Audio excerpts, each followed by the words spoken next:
ladies and gents. We are into our first season, our first um, podcast here in Belize of Be Chougie. Just hold on. I changed the name to Just Be Chougie because we just being around here. And speaking of just being, we got the lady, the boss lady in charge, Miss Delfena Mitchell. And you know what? I'm gonna let her introduce herself because she has a wide umbrella. That's her. That's her security, y'all. That's her security guards, everybody. Okay.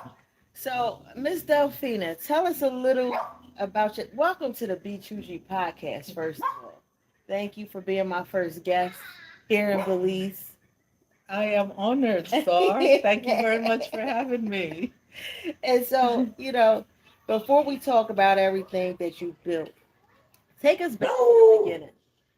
Like, take us back to how it was with you growing up, your family roots, and Mellon River, Belize, and whatever memories about your village you want to discuss. Okay.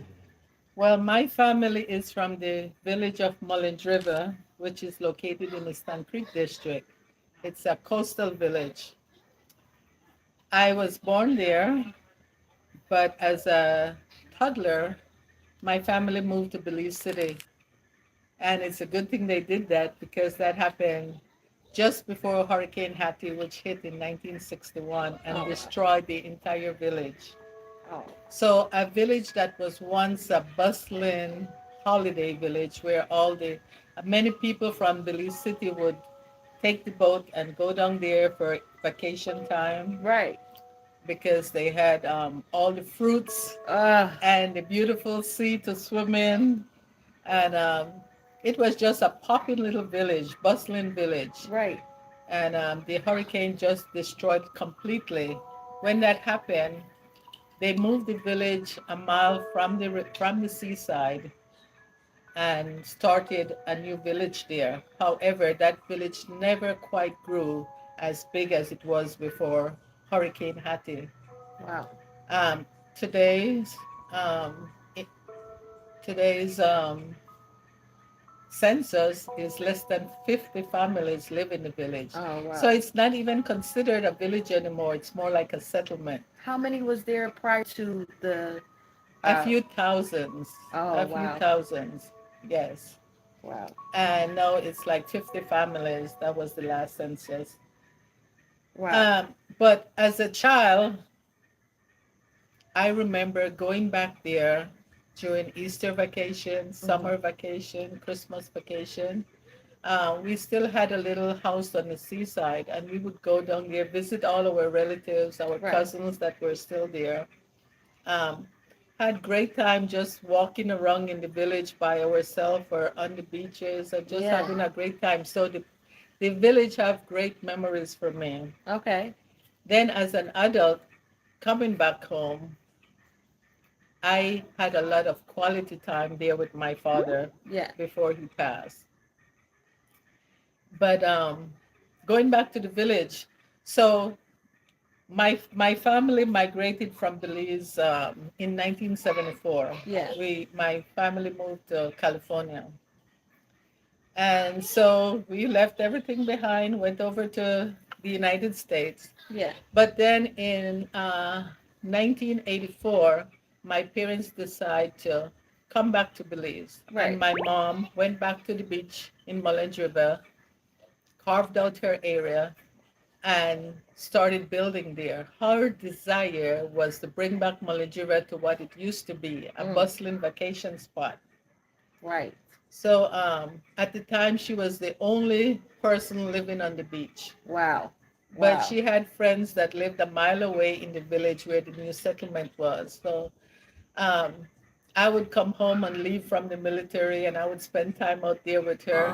So wait, And you left Belize and you went to the military, right? You went to the U. Okay. yes, So you yes. left Belize and you went to the military in the U.S.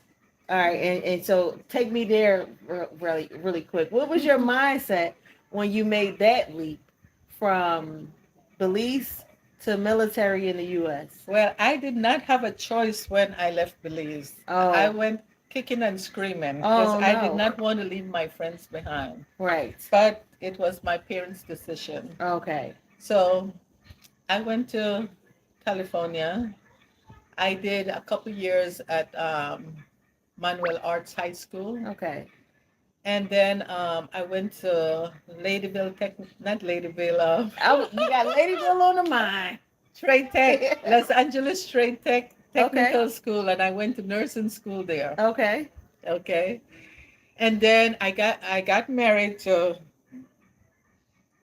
Michael, who was my Belizean husband, who became Yes. my Belizean husband. He was my Belize boyfriend. We Okay. got married, and I had my first child, and I was staying at home, and my sister just called and said, "Girl, instead of staying at home, why don't you go back to school and learn something to do?" Okay. And that's when I went to uh, LA Trade Tech and took up the nursing class there. Okay. Okay. I did not have the best of marriage. I was in an abusive Oh. marriage. Oh no. And so I've been there. I've been there. We have that in common. my Okay. way out of that was joining the military. Mm. Yeah. Okay. So I decided to join the military. And in December of 1982, I Okay. joined the military. And I went to boot camp. And then my first duty station was in Paradise, In paradise. Hawaii. Oh wow. Is that where you had boot camp? No, boot camp was in Orlando, Florida. Okay. Okay. But my first duty station was in Hawaii. Oh wow. So that was great. Yeah, I'm sure. Um, but let's see. So I was a hospital corpsman in the military, which means that I provided medical care for Navy and Marine Corps personnel. Okay. Okay. Yeah. So what was your So takeaway being a Marine nurse? Did you see any like well, you wasn't working in like a war era, right? Did you see any like real casualties and I did I did not go to war. No. okay. However, as a hospital corpsman, my job was to be ready for when the casualties came in. Yeah. If you remember during Desert Storm, Yeah. the media was just crazy with all the prediction of how many Mm. thousands of service member would be killed and how large the casualty would be. Yeah, right. So the military way of handling that stuff is to plan ahead. Okay. And I was assigned to a hospital in Germany Okay. in case casualties start coming in. Yeah. I would be flown out to Germany to provide medical support there. Okay. Fortunately, it did not get that bad. Yeah, I'm So grateful I for did that. not get deployed. But by that time, I was married again. And this time, my husband was a Marine. Okay. He was deployed. Oh wow. He was deployed, and he Was this before or after the marriage? So this is after you guys got married. He got taken away and was deployed. yes. Did you go with him? Like No, he was deployed to the war. oh, to the war. Oh, Yeah, yeah, I was 'cause left. you couldn't go. By Yeah. that time, I was stationed in New Orleans, Oh damn. and I had two sons. Yeah. One was 10 years old, and the other one was, I believe he was maybe six at the time, 5 or 6. Okay. And so my husband was deployed forever. Everybody else was coming back, but he wasn't coming back. And How many years? How much months? it Years? was months. It was months. And remember, this is the time when the media was talking Like about all the 2011? casualties. Was Let's it like the see. 9/11 situation? Or before No, this then? is before Oh, okay. 911. 911 is another story. Oh gosh. All right. Well, we got time. So Yeah, but so just imagine, all my kids' friends, parents, their fathers were coming back from being in the war, but their father was not coming back yet. yeah. And so the kids used to tell them, "Your dad is not back because he was killed. Oh. He was killed in the war." And I remember um, calling his commanding officer to ask, "When is my husband coming home?" Yeah. And he got smart with me. He told me, "I don't know. Ask the president." Huh? And I got smart right back. Let me get his phone number. I got on my typewriter, and I typed him up a letter I'm telling sure. him how disappointed I was with his answer. And if I had a way to contact the president, I would call him. But since I didn't, and you was the next best person, I called you. That's right. A couple days later, that same letter was sitting on my commanding officer's desk. Oh, because I forgot you're still in the military yourself. But I didn't think that his command knew that I was in the military, right? Right. So I was, I mean, a bit smart, disrespectful to a senior officer. I guess that's He was what they were disrespectful thinking. too. Like, I mean, respect Yes. begets respect. You show me a little, I'll show you a lot. Yeah. So, yeah, my commanding officer called me in, and I guess the bottom line was they were worried about me. So they thought they wanted to know if I needed counseling for myself, for my children, and all that, you know. But I didn't need any You need counseling. your husband I home. just needed That's to it. know what was happening. And a few months later, he came home, so Okay. that was okay. So I think you played a part in him coming back home. I think so Needless too. to say. I think I got him home faster than Yeah, I believe it so. was going to happen in the first place. Yeah. So we'll talk a little bit about Waikiki Beach, which is a new thing that you're about to embark on, and I just want you to touch on the connection between your mother and Waikiki Beach. Okay. While I was stationed in Hawaii, my mom came to visit. I was stationed in Hawaii twice. Right. First time was in 1982, and the second time was in 1995. Okay. So my mom came to visit, and she enjoyed Waikiki Beach. We um, we experienced Hawaii as being a lot like Belize, only more developed. They Okay. had many of the fruits that we did, and they had beautiful beaches just like we did. Yeah. I mean, living in Hawaii, all you needed was shorts and t-shirts or Yeah.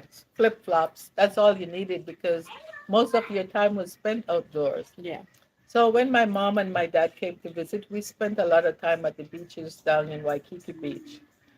Um, when my mom came back to Belize and went down there to the Mullins River and covered her place, she named it Little Waikiki Beach. Oh.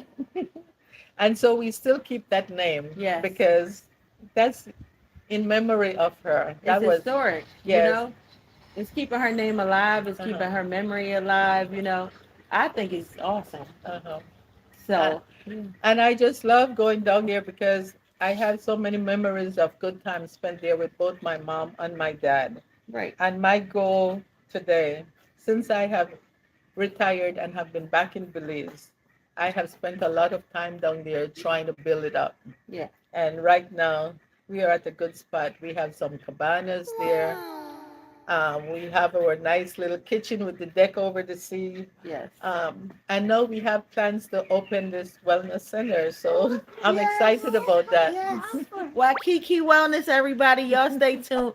First weekend in November, we're going to do big things and we are going to help you to heal yourself. But this is later about that. We just got to stick to the script because you have done so many amazing things. And I mean, you like my idol a little bit. I ain't gonna, a lot. I won't, you know. First of all, can you tell me where those earrings came from? Because before Oh, you like my earrings? I love those earrings. These earrings were made by a very good friend of mine. Her name is Lula Bennett. Okay. And she has a little business called Lula's Expressions. Lula, I need some earrings. She make her earrings from the natural things she find out in the nature here. Like these are from Recycled. these are from leaves. She make them from nuts and different parts of the trees I love around. that. I love. I So actually, yes, you can look her up on Facebook, Lula's Expressions. everybody go check out Lula's Expressions. I'm going to hit her up myself because I need some of those earrings. Maybe you can put her link on your button. Yes. Yeah, so you can. I will put reach her her. link on the podcast as well as we will get her information and share it on Facebook because we will be going live Facebook in a little bit.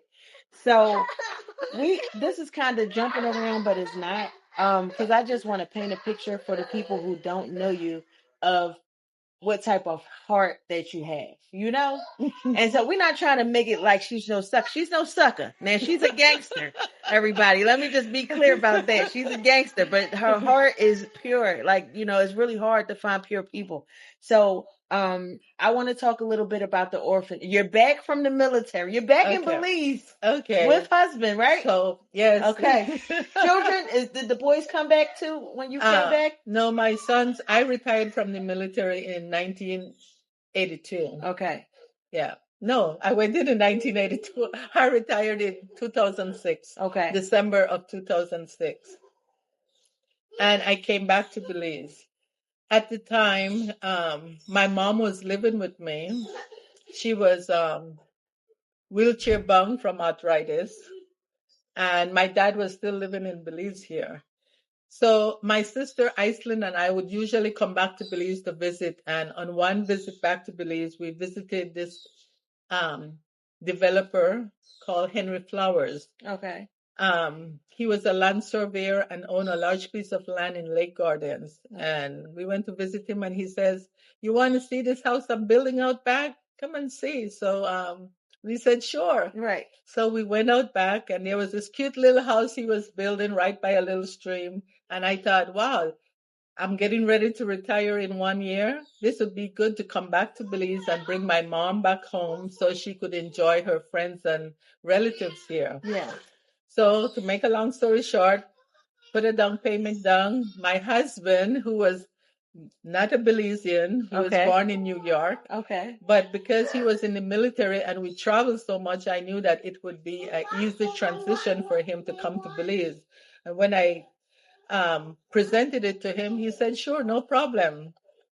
So in December of 2006, I retired and we moved to Belize. Okay.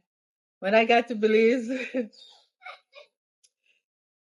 retirement wasn't what I expected it to be. It was like you can only sit around the house, clean the house so much, go out to dinner so much. And after a while, I believe that your friends would get tired of calling and saying, "Hey, let's go to dinner, let's go to lunch, let's do this." So I wanted something to do. Okay. And expressing my feelings of feeling like I'm not doing and feeling worthless now that I'm finished and not having much to do. That was going to be my question. Did you feel like you were losing yourself in retirement? Because I hear that happens a lot. Yes. Just imagine being a senior person in the military, running things like I like to do. Right. Right. Running people, being in control of things. Yes. So I was having a hard time just sitting at home. And I expressed that to my friends. And I had one friend, Lynn, that says, "Hey, there's this orphanage in Ladyville that they're looking for a director." And so I went over, I interviewed for the job, and I was hired to be the new director. At the time, there were 3 American brothers working there. Right. And all 3 of them left within a month after me getting there, and I was the whole show. Oh, wow. So you went from having backup to just you. Yeah. Wow. So that was at Liberty's Children's Home, but that was a job I really enjoyed. I enjoyed working with these kids who had a bad start in life. Yeah. They were young kids that were abused, neglected, or abandoned. Wow. And I felt my job was to give them good childhood memories like I had. Right, right. And so I worked there for 6 years, giving my all. And one of the things that I did there too that I was very proud of was that when I got there, we would have all these children there, but none of them was getting adopted. They were just there. Right. And working with the government of Belize, the social worker, I started expressing concerns that they were just there. And so they started working with us and finding families for these kids. Right. So I think I was responsible before I left there in the 6 years that I was there. I was responsible for about 18 kids finding homes, wow. new homes. So you helped Uh, 18 children find new homes. yes, yes. I know they didn't want to leave you. They probably was holding on to the doorpost like now was that day. These kids are grown adults now, and sometimes I'm walking, I'm down in the city doing business, and I hear Miss Delfena. Yeah. Hey, Miss Delfena. Oh wow. I see them They grown never adults forget. now, some of them with their own kids, and Yeah. it's so nice to see them. So what's some of the highs and lows? At least give me a story of each. One of the best stories you had from orphanage, working the orphanage, and one of the worst stories that you have. Let's do the worst first, so we can end it on a great note. Okay, the worst was now take in mind this orphanage is operated solely on donations. Yeah. So when I first got there, we had a budget of, let's say, it was $70,000 a month. Right. And we had about 25 children. And that may sound like a lot for a budget, but we also had programs for young families, like young mothers that would have, with newborns, we would have staff members that would go out into the community and do an outreach for these young mothers. Okay. Helping them learn how to care for their babies, even helping them with food and assistance that they may need sometimes. There was a program like that, not to cut you off, there was a program like that in the U.S. called the Mom Mobile that they had for a short period of time, but they would provide diapers. They even had some lactation coaches and like things like that. But it didn't last, it was short lived. But yeah. Well, when our funding started falling, that was one of the first programs I had to cut because after a few years, the person who funded the money for the orphanage, his idea was that I would do this for 3 years, and after that, you got to find a way to take care of it yourself. And the government of Belize wasn't helping. Wow. This was all by donation and foreign donations. So anyway, we got to the point where things got so bad, we didn't have any money that my staff wasn't getting paid. Wow. I had gone to a point where I was using my own funds, my own money. Oh, wow. To give them some money so that they have some money to feed their own families and to take care of their own bills. So the worst part was this one time that we were really bad. No money in the bank. I looked in the bank. I think we had 76 cents. Oh my goodness. Oh my! And you got a staff. How many people on staff did you have to pay? We had a staff about 15.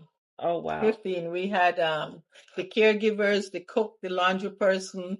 We also raised chicken and pigs and raised our vegetables on the 5-acre compound where the orphanage was. Wow. So we had a lot to take care of.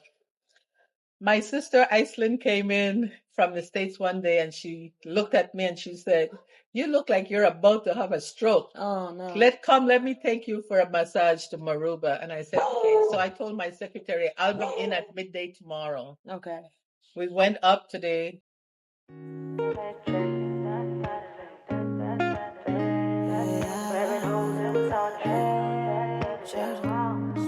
Suave on the beat. Why we living in the matrix? Was coming. What you mean by that? It's headed your way.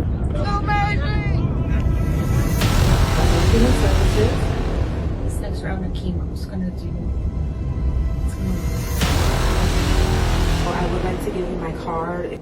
You're going to drown. Records, filing motions, court appearances, communication with the parties involved. Okay, but my son is sitting in a nursing home right now. What are we doing, like, immediately? Like some right concerns now? And that you had declined the prednisone. Oh, yeah. It just didn't make me feel well. Stay centered. You could damage his liver forever. You might even, won't even make it to 20. I want to go home. Exactly. I'm trying to protect my patient. I took an oath. Come on, attention. You have to. I'll see what I can do.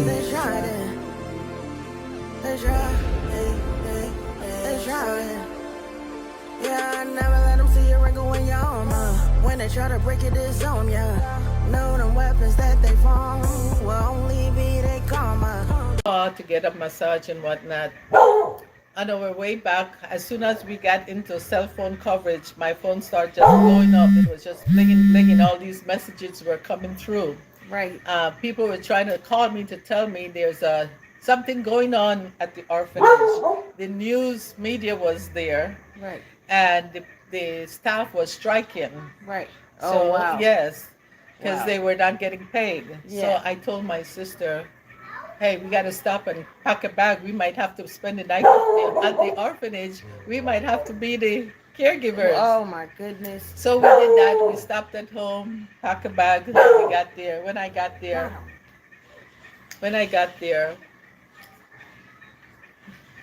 Donald is barking. Mm-hmm. When I got there, I saw the staff. Some of the staff just walked. I said, "What's going on?" I hear you guys are striking.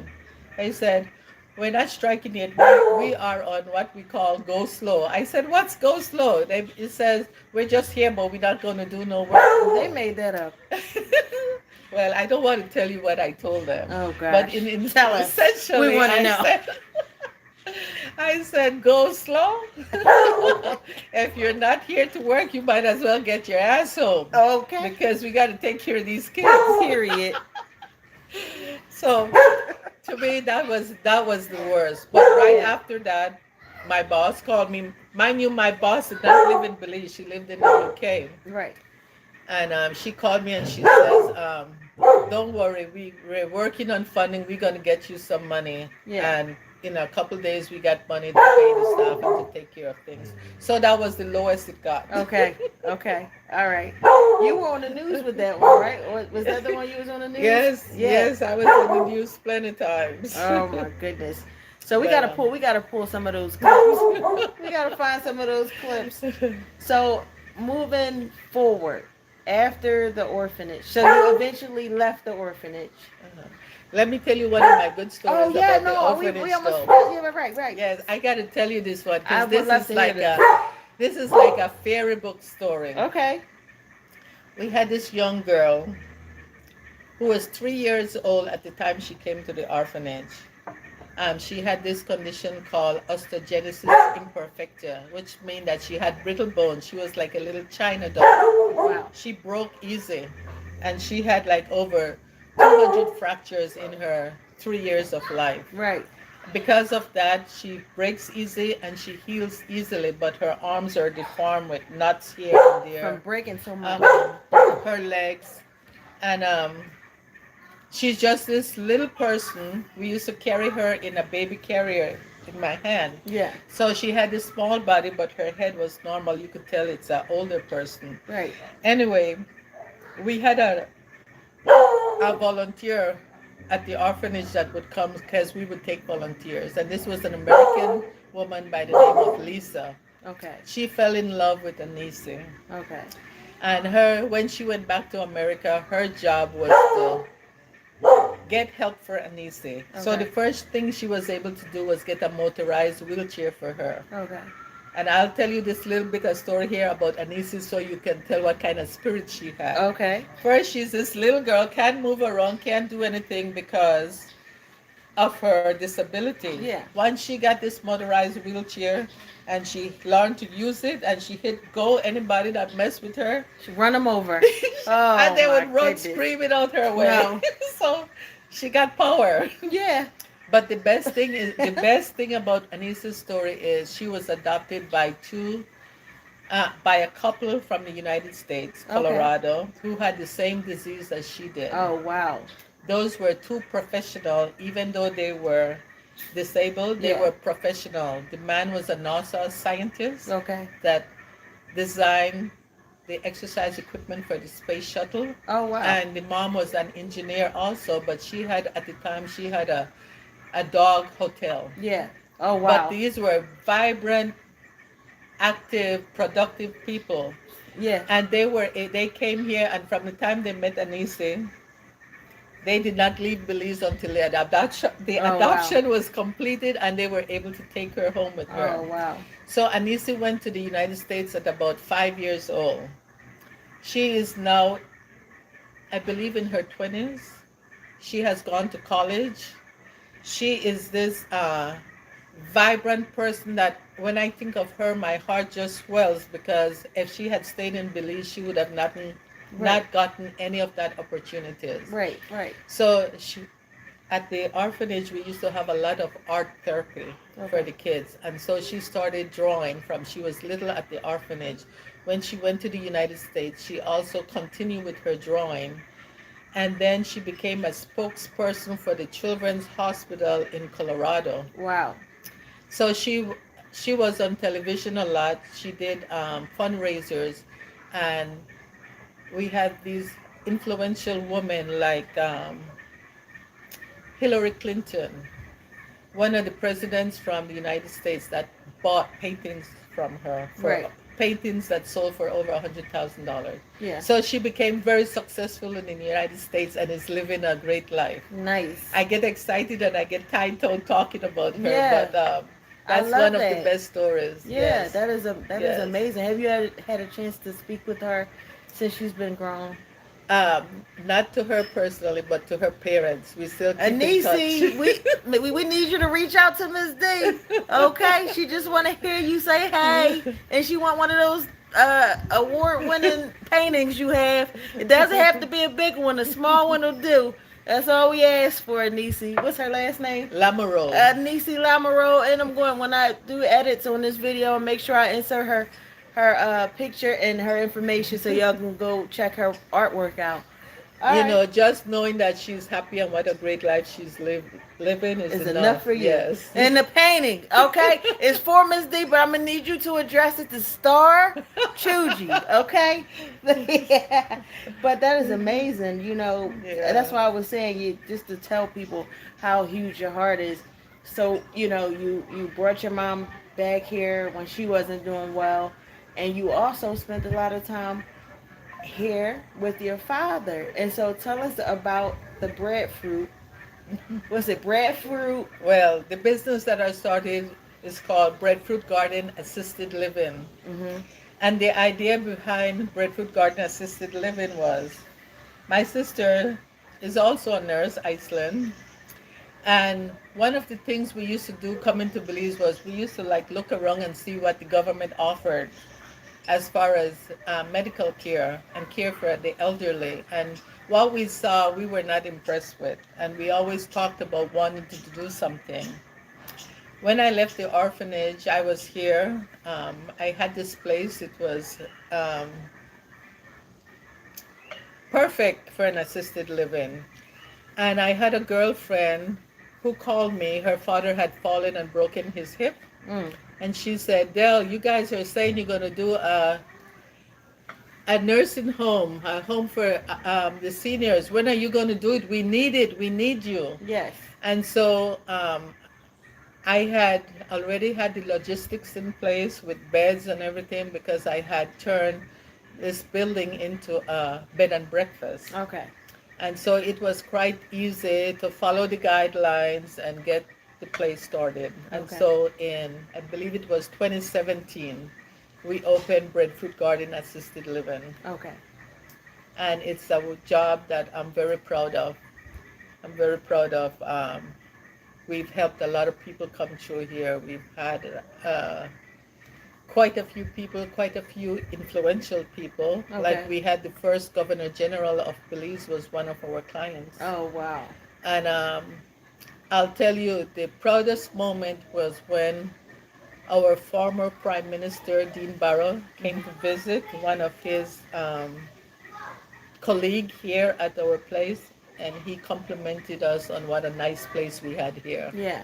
So that was a great compliment. It is a great place. And as far as my dad, yeah, because your my dad. That was my next question. So it's like your dad ended up, not feeling his best. Yeah. And so he had to come here. But give us that story about him saying when you asked him. Yes, when I opened Breadfruit Garden in 2017, I believe my dad was about maybe 87 at the time.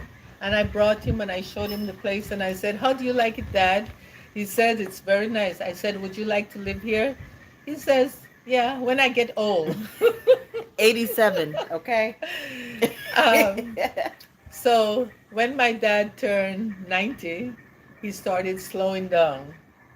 My dad was an amazing dad, my first love. And I can tell you, I am so fortunate that I had the time that I did to spend with him. Yeah. Because he came here with me, um, and it was just great. All my other siblings were in the United States. Okay. We would FaceTime them, they would come and visit, but I was here with him for all those great moments. Nice. My dad passed at 2000, at 95. Wow. He passed. He lived a But full life.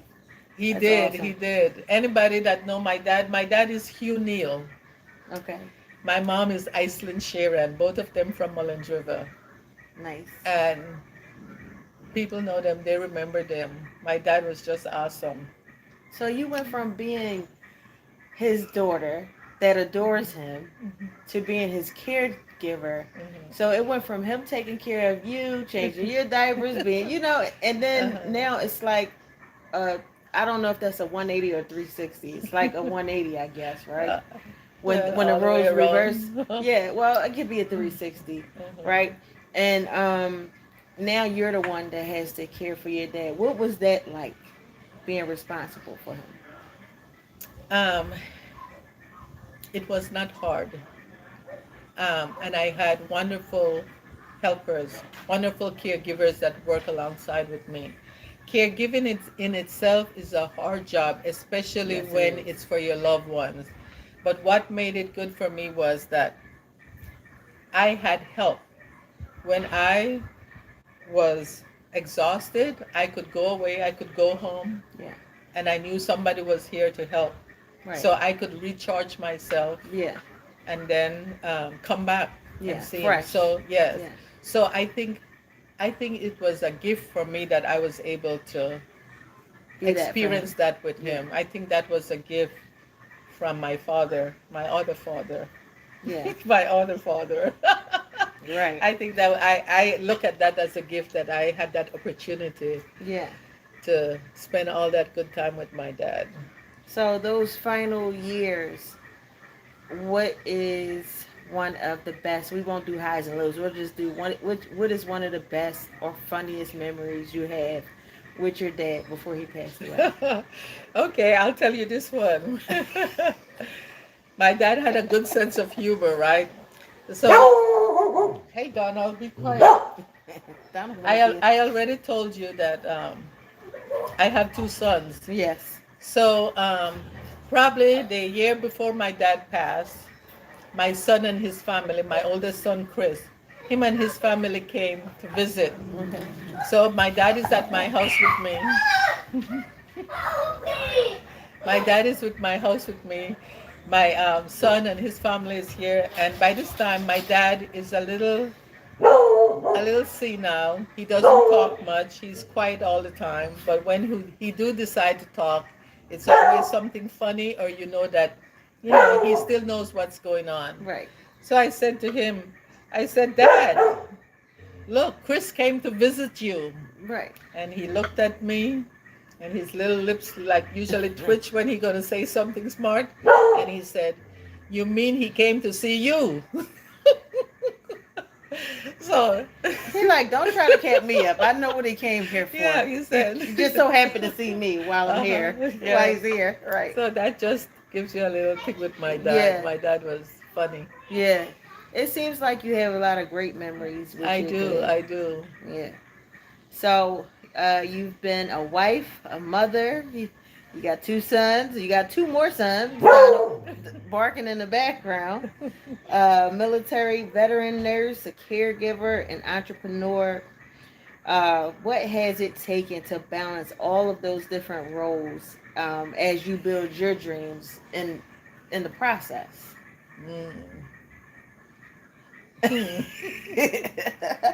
I mean, did you find that balance, or was it unfair? Was it like a one-sided thing, or do you feel like? I'm not sure if I found the balance. Okay.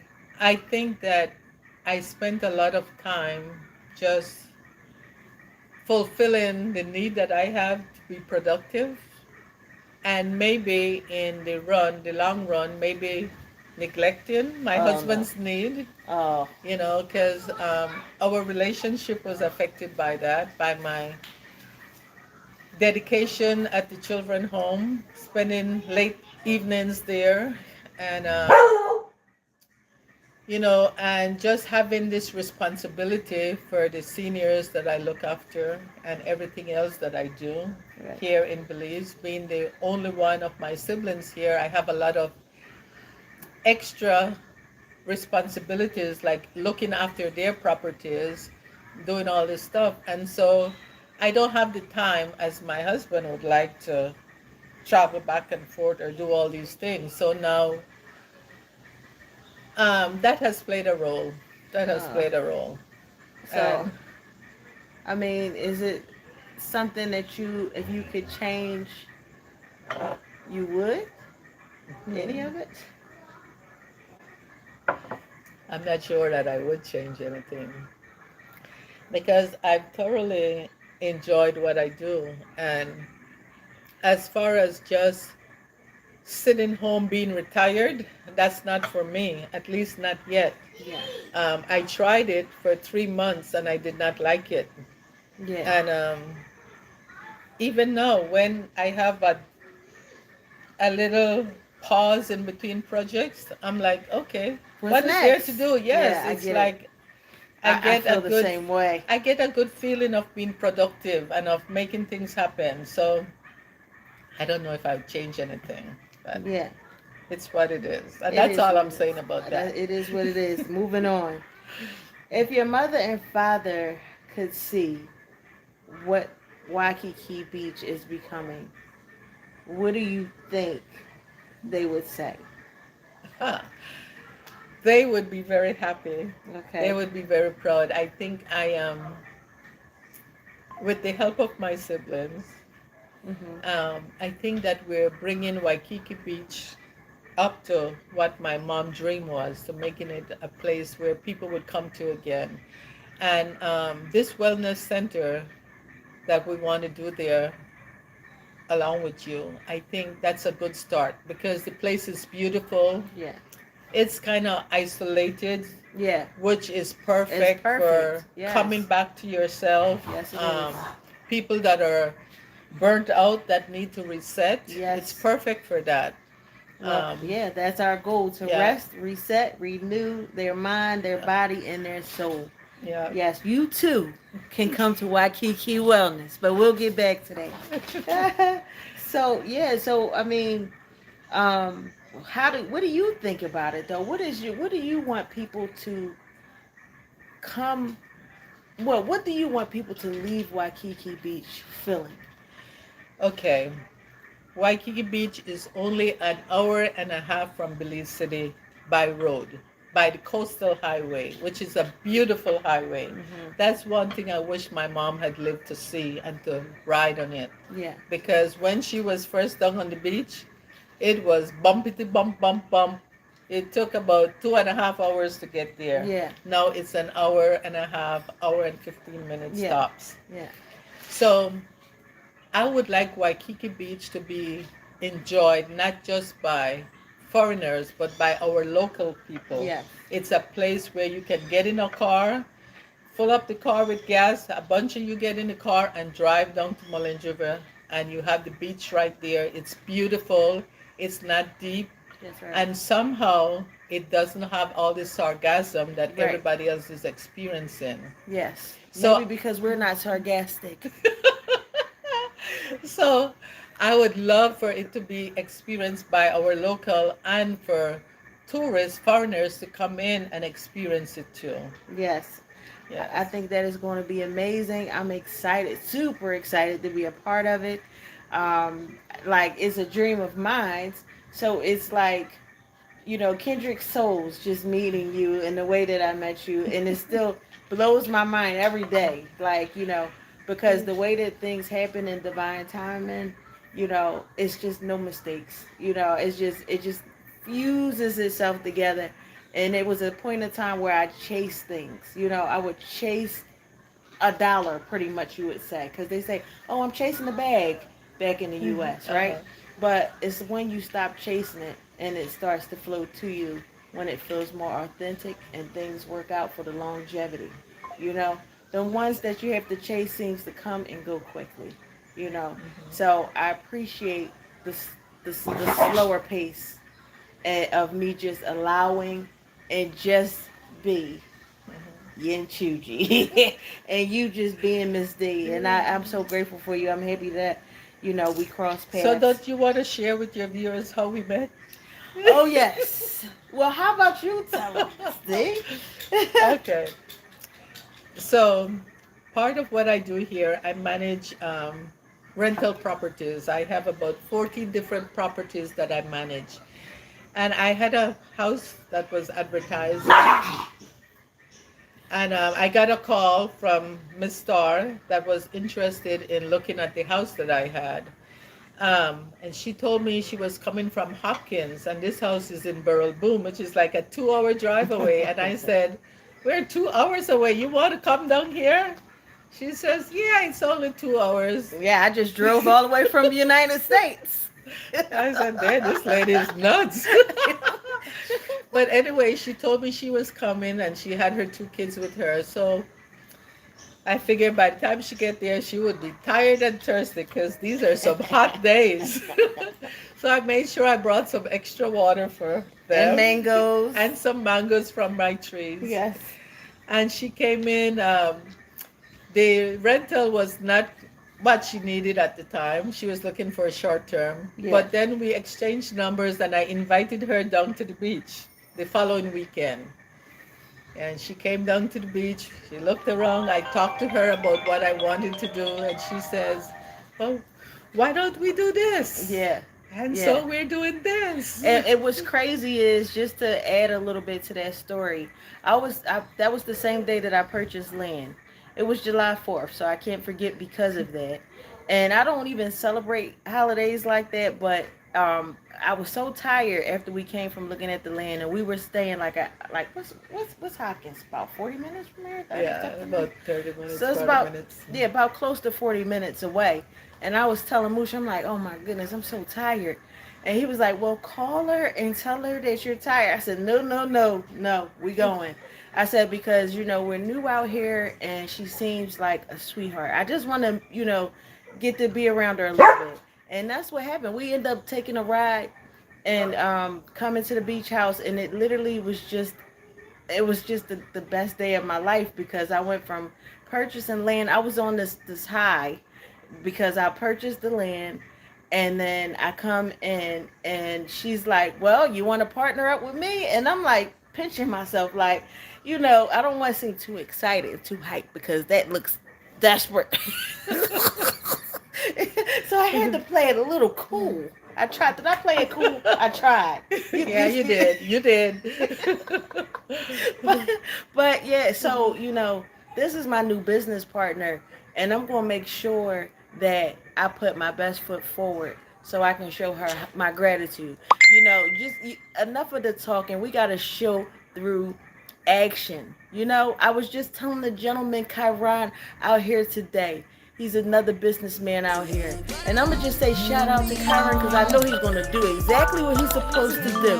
But I was telling him, it's less talk, more action. We're from the show estate, me and Miss D, right? So, And that's her. A lot of action. She does not just talk. She put her money where her mouth yes. is. She'll say, "Let's do this," and by a couple of hours later, she sent me a flyer or she sent me a sketch of what she's talking about. I say, "You don't waste any time, do you?" Gratitude. I got to show you how grateful I am for the opportunity. Because it could have been anyone. It could have been someone you've been new for, a long time. So, but I am so grateful that I got to interview you, and we got to do this again. Next time we're going to do it on the beach, y'all, so y'all can see Waikiki Wellness. But this looks like Waikiki Wellness here. You would never know that we're not at the beach. I told Misty, we're in the tropics. Everything is the beach, But thank you guys for tuning in. We love y'all. We got to go. We see you on the flip side.